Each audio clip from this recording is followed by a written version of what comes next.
और चलिए विस्तार से खबरों की बात करते हैं। हम सब जानते हैं कि हमारे देश में ज्यादातर सड़क हादसे तेज रफ्तार की वजह से होते हैं और ऐसा एक हादसा हैदराबाद के बीजापुर हाईवे पर हुआ, जिसके हैरान कर देने वाले वीडियो सामने आए हैं। रफ्तार इतनी ज्यादा थी कि ट्रक बेकाबू हो गया। हादसा तब हुआ जब ट्रक यू टर्न ले रहा था। तभी ट्रक पलटा और दीवार को तोड़ते हुए दुकान में जा घुसा, जहां एक बच्चा काफी देर से खड़ा था। हालांकि गनीमत ये रही कि ट्रक सीधा बच्चे पर नहीं गिरा, नहीं तो बड़ा नुकसान हो सकता था। आनन फानन में बच्चे को रेस्क्यू किया गया। इस हादसे में उसे गंभीर चोटें आई हैं। वहीं मौके से आरोपी ट्रक ड्राइवर को हिरासत में ले लिया गया। छत्तीसगढ़ से एक ऐसी तस्वीर सामने आई है जिसको देखकर आपकी रूह कांप उठेगी, जहां के जगदलपुर में एक बाइक सवार बेकाबू ट्रक की चपेट में आ गया और इस हादसे में बाइक सवार की मौके पर ही मौत हो गई। न बाइक वाला रुका, न ट्रक सवार ने ब्रेक लगाया और इसका नतीजा हुआ ये खतरनाक हादसा। अड़ावाल चौक पर लगे सीसीटीवी में दिखा कि बाइक सवार की स्पीड काफी ज्यादा थी। ट्रक जैसे ही मुड़ा, बाइक सवार को अपनी गलती का एहसास हो गया। अचानक ब्रेक लगाने के चक्कर में वो बाइक समेत फिसला और सीधे ट्रक के नीचे जा घुसा। टायर के नीचे आकर युवक की वहीं मौत हो गई। बताया जा रहा है कि बाइक सवार स्टील प्लांट में इंजीनियर था और दफ्तर से वापस लौट रहा था। पुलिस ने आरोपी ट्रक चालक को गिरफ्तार कर लिया है। अपनी फिटनेस को दिखाने के लिए सबसे बेहतरीन जगह जिम होती है, लेकिन उत्तर प्रदेश के हापुड़ में एक शख्स ने जिम की जगह नेशनल हाईवे पर अपनी फिटनेस का प्रदर्शन करना शुरू कर दिया। उस लापरवाह व्यक्ति ने हाईवे के ब्रिज पर पुलअप किया। ब्रिज के बाजू में बनी रेलिंग को पकड़कर उसने पुलअप्स लगाए। अपने हाथों के जोर से उसने शरीर को गिरने से रोका था। अगर कहीं गलती से उसका हाथ छूटता तो नीचे गिरने से उसकी हड्डी पसली तो एक होती ही, साथ में वहां मौजूद गाड़ियों को भी वो नुकसान पहुंचाता। खबरें हैं कि पुलिस ने इस व्यक्ति की पहचान कर ली है, उस पर अब कार्रवाई होगी। अब बात करते हैं सीरिया की। सीरिया के अलेप्पो में मर्डर और लूट की एक दिल दहलाने वाली वारदात हुई है। वहां पर AK-47 राइफल और पिस्टल से लैस 2 लुटेरों ने ज्वेलरी स्टोर को खून से रंग दिया। वीडियो में दिखा कि एक लुटेरा AK-47 राइफल से दनादन गोलियां बरसाते हुए ज्वेलरी स्टोर में घुसा। लुटेरे ने दुकान में मौजूद 2 भाइयों को चंद सेकंड में ही मार डाला। बड़े भाई को गोली लगी तो छोटे भाई ने दुकान के काउंटर की आड़ लेकर बचने की कोशिश की, लेकिन लुटेरा वहां पहुंचा और उसे भी गोलियों से छलनी कर दिया।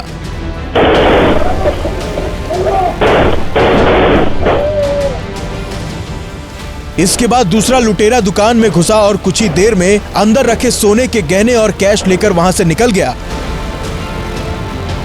इस दौरान पहला लुटेरा बाहर खड़ा होकर लगातार गोलियां चलाते रहा और लोगों को दूर रहने की धमकियां देता रहा। सीरिया पुलिस CCTV वीडियो की मदद से हमलावरों की तलाश में जुटी है। राजस्थान के बाराकोट परिसर में उस वक्त हड़कंप मच गया जब वहां पर लाठियां चलनी शुरू हो गईं। 2 पक्षों के बीच बहस हुई और उसके बाद देखते ही देखते ये विवाद बड़ा हो गया।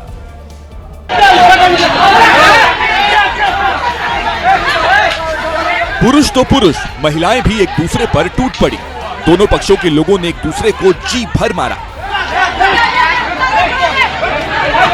दरअसल दोनों पक्षों के लोग किसी मामले की तारीख पर बाराकोट आए थे, लेकिन जब दोनों पक्ष आमने सामने आए तो कोर्ट में भी झगड़ा हो गया, जो खूनी संघर्ष में बदल गया।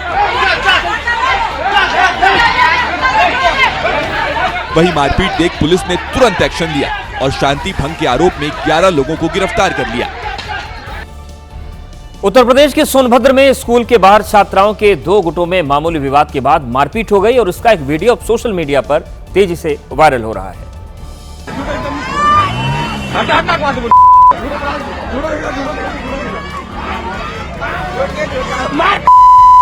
किसी ने बाल खींचे तो किसी ने थप्पड़ जड़े, लात घूंसे और मुक्के भी खूब चले। बताया जा रहा है कि पहले दोनों गुटों के बीच कहासुनी हुई, जो देखते ही देखते मारपीट में बदल गई।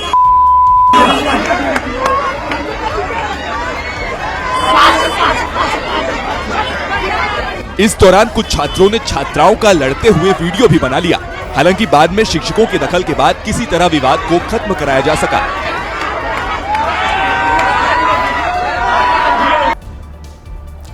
गुजरात का मोरबी एक खतरनाक हादसे से दहल उठा जब एक तेज रफ्तार सरकारी बस और लोडर की जोरदार टक्कर हो गई। सीसीटीवी में हादसे का डरावना मंजर कैद हुआ है। हादसा ऐसा जिसको देख किसी का भी सिर चकरा जाए। टक्कर ऐसी जो किसी को भी दांतों तले उंगली दबाने को मजबूर कर दे। लोडर रॉन्ग साइड आया, लेकिन बस की स्पीड भी काफी तेज थी। ड्राइवर सड़क पर बिल्कुल किनारे फुल स्पीड में तूफान की तरह बस चलाता दिखाई दिया। जैसे ही टक्कर हुई, चीख पुकार मच गई, क्योंकि बस यात्रियों से भरी हुई थी।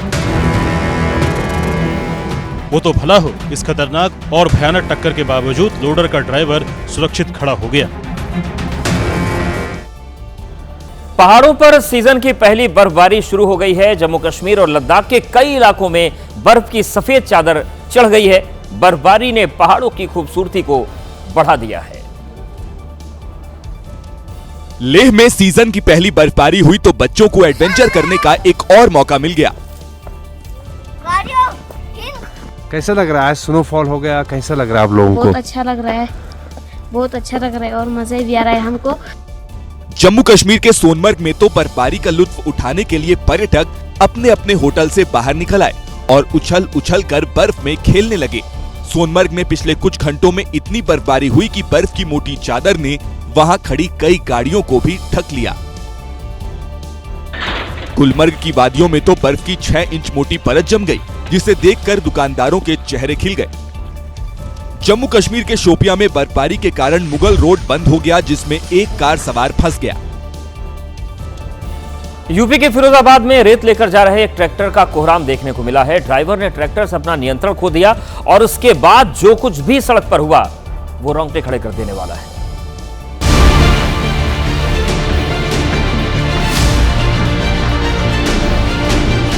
फिरोजाबाद के थाना उत्तर बस स्टैंड पर बेकाबू ट्रैक्टर ने कई बाइक को टक्कर मारी और फिर बेकाबू ट्रैक्टर मोटरसाइकिलों के ऊपर चढ़ गया। रेत से भरे ट्रैक्टर ने 3 मोटरसाइकिलों का कचूमर बना डाला। हादसे के बाद वहां लोगों की भीड़ लग गई। बेकाबू ट्रैक्टर का कोहराम देखकर लोग पूरी तरह डर गए। हादसे के बाद ट्रैक्टर ड्राइवर मौके से भाग निकला, लेकिन पुलिस थाने के सामने हुए इस एक्सीडेंट ने सबको हिला डाला। दिल्ली एनसीआर में रहने वाले लोगों को आज प्रदूषण से थोड़ी राहत तो मिली, लेकिन इतनी नहीं कि वो खुलकर लंबी सांस ले सकें। छुट्टी के दिन आज दिल्ली में बीते कुछ दिनों के मुकाबले धुंध कम थी, लेकिन फिर भी AQI का स्तर गंभीर श्रेणी में था। इंडिया गेट से लेकर अक्षरधाम और सिग्नेचर ब्रिज तक हर इलाके में धुंध थी। हालांकि बीते दिनों के मुकाबले राहत मिली, तो वो कल की अपेक्षा आज बेहद कम देखने को मिल रहा है। इस समय हम दिल्ली के अक्षरधाम पर मौजूद हैं और आप मेरे ठीक पीछे देख सकते हैं अक्षरधाम मंदिर। बावजूद इसके AQI कई जगहों पर 400 के पार गया। आनंद विहार में 433, चांदनी चौक में 452, बवाना में 442, पटपड़गंज में 410, पंजाबी बाग में 422। AQI का खतरनाक स्तर दिल्ली के पास ग्रेटर नोएडा में भी था। जो वाहनों की जो स्पीड है उस पर भी लगाम लगाई गई है। जितना का AQI लेवल है 511 है। धुंध और प्रदूषण की वजह से हाईवे पर गाड़ी चलाना भी फिलहाल खतरे से खाली नहीं। एक्ट्रेस और डांसर नोरा फतेही मुंबई में सड़क हादसे का शिकार हो गईं। यह हादसा उस वक्त हुआ जब शनिवार शाम को नोरा फतेही एक कॉन्सर्ट में परफॉर्म करने जा रही थी। मुंबई के अंधेरी के पास शराब के नशे में धुत एक कार ड्राइवर ने नोरा की कार को टक्कर मार दी। इस हादसे में नोरा फतेही को चोट आई, जिसके बाद उनकी टीम ने उन्हें तुरंत नजदीकी अस्पताल में भर्ती कराया। भीषण एक्सीडेंट में नोरा की कार भी क्षतिग्रस्त हो गई। एक्सीडेंट की खबर आते ही नोरा के तमाम फैंस चिंता में थे, लेकिन अब नोरा ने कई सारे वीडियो शेयर कर खुद अपने स्वास्थ्य की जानकारी दी। I'm alive and I'm well, except for some minor injuries and swelling and a slight concussion. I'm okay. I'm grateful that could have ended terribly. बताया जा रहा है कि नोरा की कार को टक्कर मारने वाले कार ड्राइवर को पुलिस ने गिरफ्तार कर लिया है। वहीं सिर में चोट लगने के कारण डॉक्टरों ने नोरा को आराम करने की सलाह दी है। और चलिए अब बात करते हैं अरावली की। गुजरात, राजस्थान, हरियाणा और दिल्ली को घेरने वाले अरावली दुनिया की सबसे पुरानी पर्वत श्रृंखलाओं में से एक है। सुप्रीम कोर्ट के एक फैसले के बाद अरावली फिर से चर्चा में है। कोर्ट के फैसले के बाद तमाम लोग सड़कों पर हैं और अरावली को बचाने की गुहार लगाई जा रही है।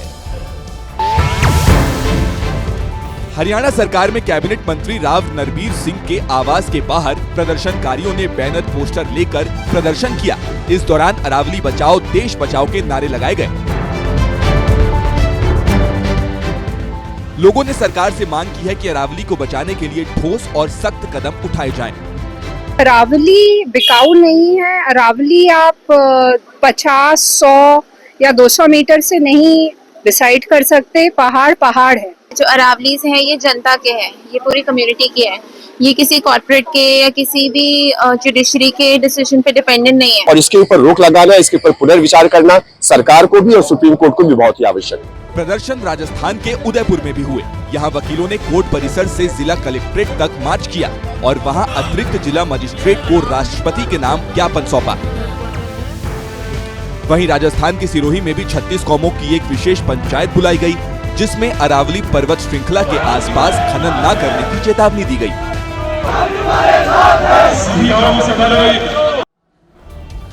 अब आपको आसान भाषा में सुप्रीम कोर्ट का वो फैसला बताते हैं जिस पर विवाद हो रहा है। सुप्रीम कोर्ट ने अपने एक आदेश में यह कहा है कि 2.5 अरब साल पुरानी दुनिया की सबसे पुराने पर्वत श्रृंखलाओं में से एक अरावली क्षेत्र में 100 मीटर से नीचे की पहाड़ियों को अपने आप जंगल नहीं माना जाएगा। मतलब ये कि सिर्फ इस आधार पर कि कोई पहाड़ी अरावली में है उसे वन भूमि घोषित नहीं किया जा सकता है। कोर्ट ने यह भी कहा है कि हर जमीन का फैसला रिकॉर्ड, अधिसूचना और वास्तविक स्थिति के आधार पर होगा, न कि सिर्फ ऊंचाई के पैमाने पर। अब आपको बताते हैं कि आखिर फैसले पर विवाद क्यों हो रहा है। दरअसल इस फैसले से राज्य सरकारों और स्थानीय प्रशासन को जमीन की परिभाषा तय करने की शक्ति मिल जाएगी। यानी कि जो इलाका पहले जंगल जैसा माना जा रहा था, अब उसे राजस्व भूमि या फिर गैर वन क्षेत्र बताया जा सकता है। आशंका जताई जा रही है कि इस आदेश का सहारा लेकर अरावली में खनन शुरू हो सकता है और अरावली धीरे धीरे खोखली हो सकती है। सुप्रीम कोर्ट के फैसले से पहले इस पूरे इलाके को जंगल जैसा क्षेत्र मानकर संरक्षण मिलता था, लेकिन अब राज्य सरकारें तय करेंगी कि ये वन है या फिर नहीं है, और यहीं से लोगों में डर पैदा हो रहा है। अब कोर्ट से ज्यादा सरकारों के फैसले पर यह निर्भर करेगा कि अरावली कटेगी या फिर बचेगी। अरावली पर्वत श्रृंखला को बचाने के लिए सिर्फ प्रदर्शन ही नहीं, सियासत भी हो रही है। दिल्ली से लेकर राजस्थान तक सियासी पारा गरमाया हुआ है। मुद्दे पर राजनीतिक दल अपने अपने हिसाब से नफा नुकसान खोजने में लगे हुए हैं। समाजवादी पार्टी के अध्यक्ष अखिलेश यादव ने दिल्ली के लोगों के नाम एक चिट्ठी लिखी है। अखिलेश ने लोगों से अपील की है कि वो अरावली को बचाने की मुहिम से जुड़े। अखिलेश ने यह भी कहा है कि अरावली को बचाना विकल्प नहीं, संकल्प होना चाहिए। वहीं आप सांसद संजय सिंह ने केंद्र सरकार पर अरावली को अदानी को बेचने का आरोप लगाया है। संजय सिंह ने इस मुद्दे पर संसद का विशेष सत्र तक बुलाने की मांग कर डाली। इधर कांग्रेस भी कह रही है कि बीजेपी अरावली में खनन का ठेका देने जा रही है। एक तरफ प्रदूषण को दूर करने के नाम पर सरकार में आई थी और दूसरी तरफ अरावली की पहाड़ियों का खनन का ठेका दे दिया। हालांकि बीजेपी का कहना है कि अरावली से छेड़छाड़ हो, ऐसा वो भी नहीं चाहते। अरावली में कोई भी रिलैक्सेशन नहीं दिया गया।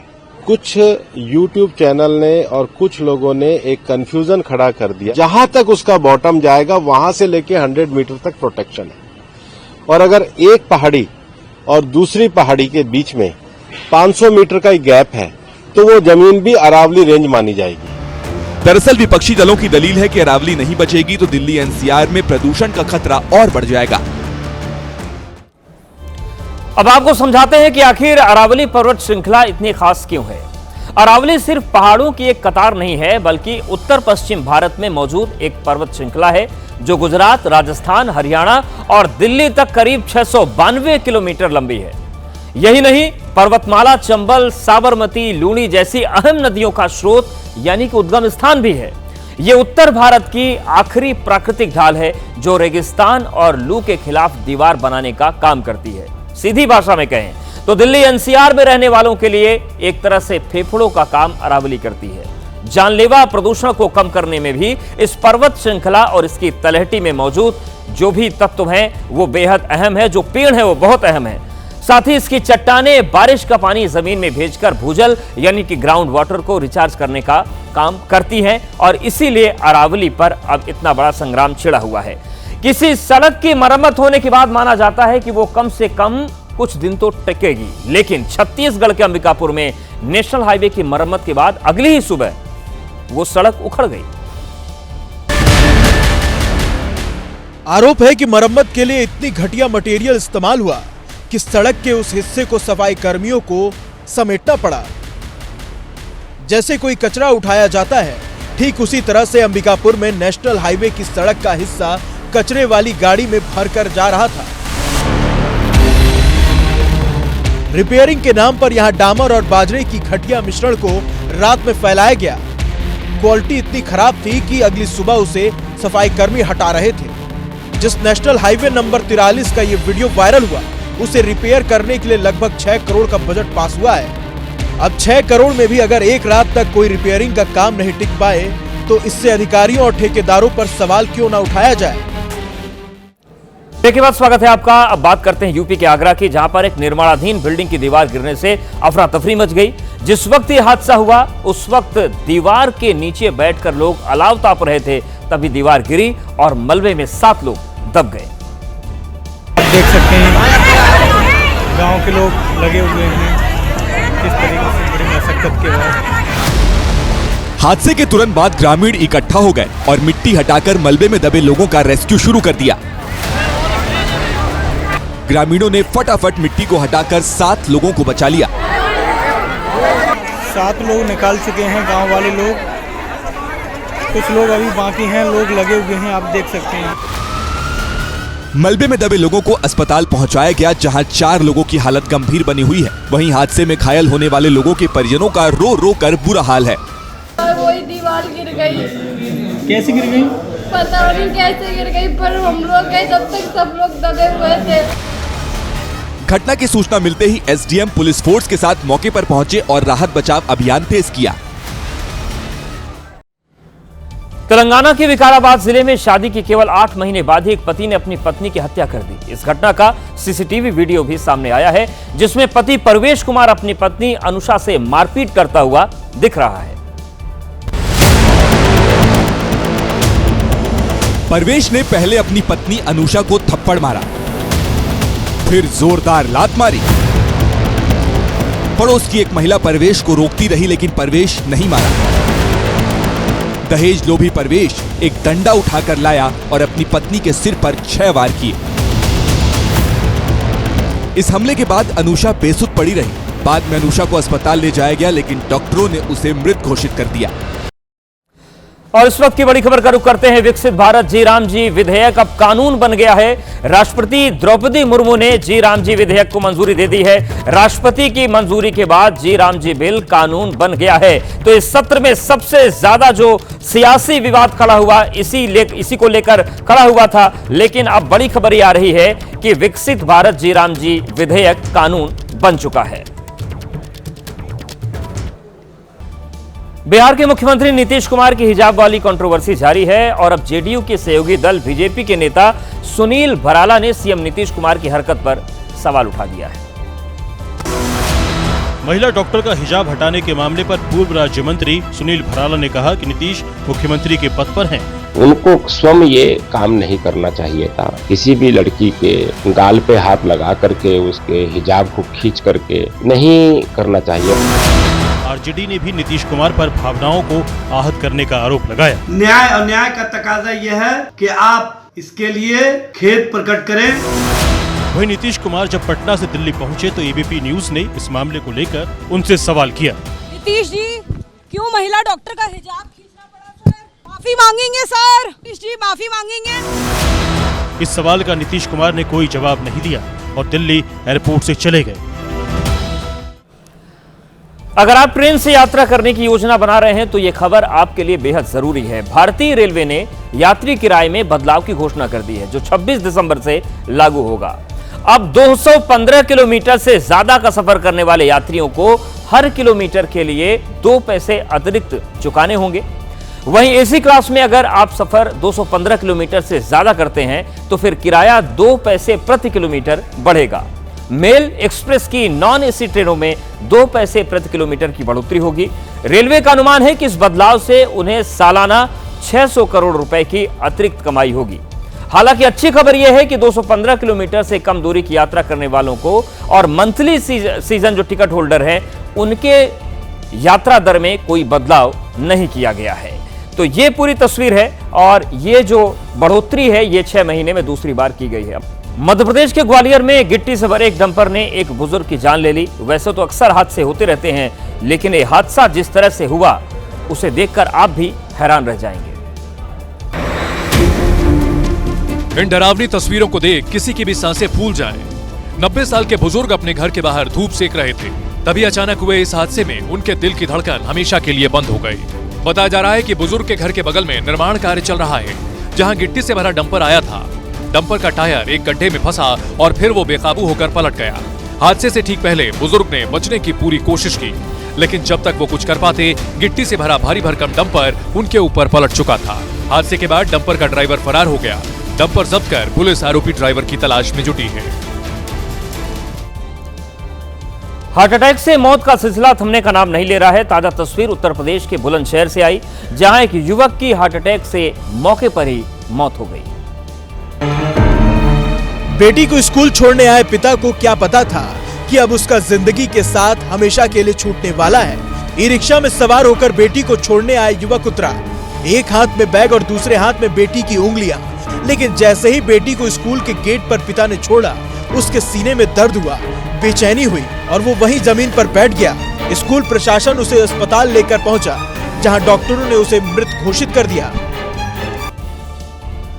अगर आप एटीएम जाते हैं तो फिर यह खबर आपको सावधान करने वाली है। छत्तीसगढ़ के जांजगीर चांपा में एटीएम में कैश लोड करने आई बैंक कर्मियों से नकाबपोश बदमाश ने कैश लूट लिया।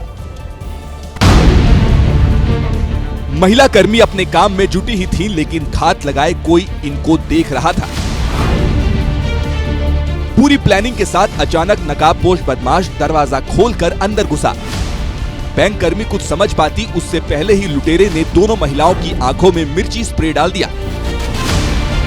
एक महिला तड़पती हुई बाहर भागी, दूसरी भी दर्द से कराहती नजर आई और इसी बीच वहां पड़े 55,000 रुपए लेकर लुटेरा फरार हो गया।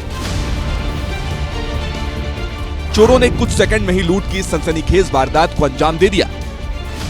सूचना पर पहुंची पुलिस आसपास के सीसीटीवी कैमरों की मदद से फरार लुटेरों की तलाश में जुटी है। और अब बात करते हैं उत्तर प्रदेश के बलिया में चर्चित आयुष यादव हत्याकांड के आरोपियों के साथ देर रात पुलिस की मुठभेड़ हुई। मुठभेड़ में 4 बदमाशों के पैर में गोली लगी, जिसके बाद पुलिस ने उन्हें गिरफ्तार कर लिया है। हाफ एनकाउंटर के बाद आयुष के हत्यारे अपने पांव पर ठीक से खड़े भी नहीं हो पा रहे थे। पुलिस चारों बदमाशों को कंधे पर लादकर अपने साथ ले गई और अब इनके गुनाहों का हिसाब किया जाएगा। अपर पुलिस अधीक्षक दिनेश कुमार शुक्ला ने बताया है कि ये बदमाश किसी घटना को अंजाम देने की योजना बना रहे थे, लेकिन तभी पुलिस पहुंच गई। इसमें एक व्यक्ति भागता हुआ अंदर जाता है, चिल्लाता है कि पुलिस को मारो, पुलिस ने घेर लिया है। इसके बाद पुलिस ने बदमाशों को सरेंडर करने के लिए चेतावनी दी, लेकिन बदमाशों ने फायरिंग की तो पुलिस ने जवाबी फायरिंग की, जिसमें 4 बदमाश घायल हो गए। एक बदमाश भाग गया था, जिसे बाद में पुलिस ने गिरफ्तार कर लिया। इधर पश्चिमी यूपी में भी यूपी पुलिस ने 2 एनकाउंटर किए। एक एनकाउंटर यूपी के बुलंदशहर में हुआ तो दूसरा सहारनपुर में। इन दोनों एनकाउंटर में 2 बदमाश मार दिए गए। यूपी के सहारनपुर में यूपी स्पेशल टास्क फोर्स यानी एसटीएफ ने 1 लाख के इनामी बदमाश सिराज अहमद को मार गिराया। मुठभेड़ के बाद एसटीएफ ने मौके से 30 बोर और 32 बोर की पिस्टल, भारी मात्रा में कारतूस, 4 मोबाइल फोन, 2 वाईफाई डोंगल, एक छोटा बैग और कुछ जरूरी दस्तावेज बरामद किए। इधर यूपी के बुलंदशहर में हिस्ट्री शीटर और 50,000 के इनामी बदमाश आजाद उर्फ जुबैर मारा गया। एक पुलिसकर्मी भी घायल हुआ, जिसको अस्पताल भेजा गया। जुबैर पर 47 संगीन अपराधों के मुकदमे दर्ज थे, लेकिन अब जुबैर के आतंक का अंत हो गया है। प्रधानमंत्री नरेंद्र मोदी ने असम के किसानों को आज बड़ी सौगात दी है। यहां पर उन्होंने यूरिया प्लांट का शिलान्यास किया। इसके साथ ही साथ उन्होंने खुद को चाय वाला बताते हुए एक बार फिर कांग्रेस पर हमला किया। पीएम मोदी ने डिब्रूगढ़ में 10,601 करोड़ की लागत से बनने वाले यूरिया प्लांट का शिलान्यास किया और खुद को चाय वाला बताया। बीजेपी की सरकार ने उन्हें जमीन के अधिकार भी दिए, गरिमापूर्ण जीवन भी दिया, और मैं तो चाय वाला हूं। मैं नहीं करूंगा तो कौन करेगा?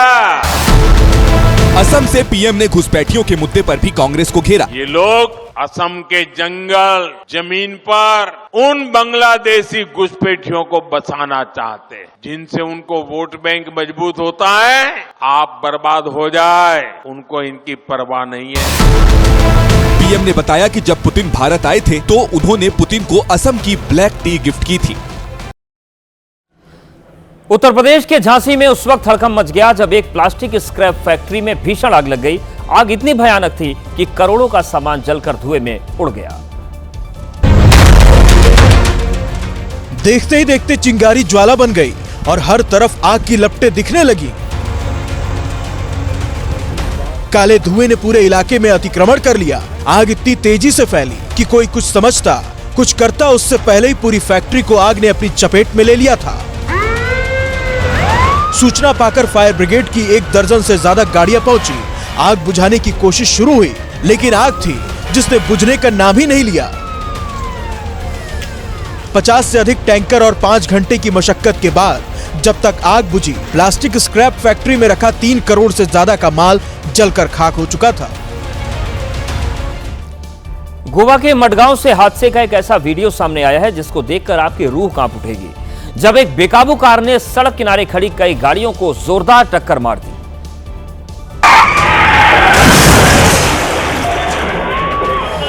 वो अचानक आया और कोहराम मचा दिया। पता नहीं कार सवार को किस बात का फितूर सवार था, जो उसने ब्रेक पर पांव लगाए नहीं और एक्सीलेटर से पांव हटाए नहीं। हादसा इतना जोरदार था कि पूरे इलाके में अफरा तफरी मच गई। वो तो भला हो कार ने जहां टक्कर मारी वहां कोई खड़ा नहीं था। पास में खड़े लोग इस हादसे में बाल बाल बचे। मौके पर पहुंची पुलिस ने कार को कब्जे में ले लिया है और आगे की जांच शुरू कर दी। महाराष्ट्र के नगर पंचायत और नगर परिषद चुनाव के नतीजे आ गए हैं। एक बार फिर से राज्य में महाविकास आघाड़ी को झटका लगा है और महायुति ने बम्पर जीत हासिल की है। 2 दिसंबर को महाराष्ट्र की 288 नगर पंचायत और नगर परिषद सीट पर चुनाव हुआ था और जब नतीजे आए तो महाविकास आघाड़ी के सारे दावे हवा हवाई हो गए। महायुति ने 213 सीटों पर जीत दर्ज की और इनमें से 129 सीटें अकेले बीजेपी ने जीती है, जबकि शिवसेना के खाते में 51 और एनसीपी के खाते में 33 सीटें गई। महाविकास आघाड़ी की बात करें तो कांग्रेस को 35, उद्धव गुट को 8 और शरद पवार गुट को सिर्फ 8 सीटों पर जीत मिली, जो कुल मिलाकर 51 तक पहुंचती है, जबकि बाकी सीटें अन्य दलों ने जीती हैं। इस धमाकेदार जीत के बाद बीजेपी में जश्न का माहौल है, तो महाविकास आघाड़ी के इंजन आपस में टकराने लगे हैं, क्योंकि कांग्रेस पहले ही बीएमसी चुनाव अकेले लड़ने का ऐलान कर चुकी है। कांग्रेस पार्टी मुंबई में उसी प्रकार है जैसे कोई टूरिस्ट होता है, पर्यटक होता है। इन नतीजों के बाद बीएमसी चुनाव को लेकर गहमा गहमी बढ़ गई है। और अब बात करते हैं अहमदाबाद की, जहां पर एक ट्रैफिक पुलिसकर्मी का सरेआम महिला से बदसलूकी का वीडियो वायरल हो रहा है। आरोपी हेड कांस्टेबल पर विभाग ने एक्शन लेते हुए निलंबित कर दिया है। हेड कांस्टेबल जयंती झाला इतने गुस्से में था कि उसने सरेआम महिला को तमाचा जड़ दिया। हाथ से ना हटाओ तो चल पुलिस स्टेशन चल। आरोपी हेड कांस्टेबल ने महिला से आई कार्ड मांगा, लेकिन जब महिला ने मना किया तो थप्पड़ रसीद कर दिया। हाथ से ना हटाओ तो चल पुलिस स्टेशन चल। महिला का आरोप है कि वर्दी के नशे में चूर हेड कांस्टेबल ने भद्दी भद्दी गालियां भी दी। सोशल मीडिया पर वीडियो वायरल होने के बाद ट्रैफिक विभाग के हेड कांस्टेबल को सस्पेंड कर दिया गया है। वहीं ट्रैफिक सिग्नल तोड़ने वाली महिला पर भी मुकदमा दर्ज कर लिया गया है। मध्य प्रदेश के ग्वालियर से हादसे का दिल कपा देने वाला वीडियो सामने आया, जहां पर एक तेज रफ्तार कार ने सड़क पर जमकर तांडव मचाया और इस खतरनाक हादसे का सनसनीखेज वीडियो भी सामने है। तेज रफ्तार कार ने ऐसे मचाया हाहाकार, जो कुछ भी उसके सामने आया वो उसको कुचलता चला गया।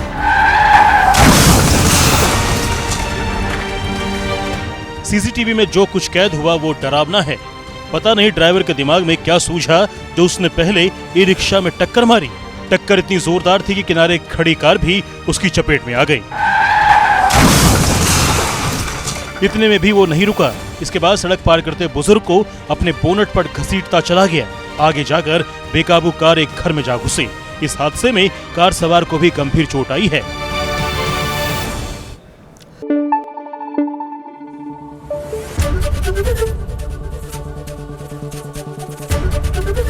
एबीपी न्यूज आपको रखे आगे।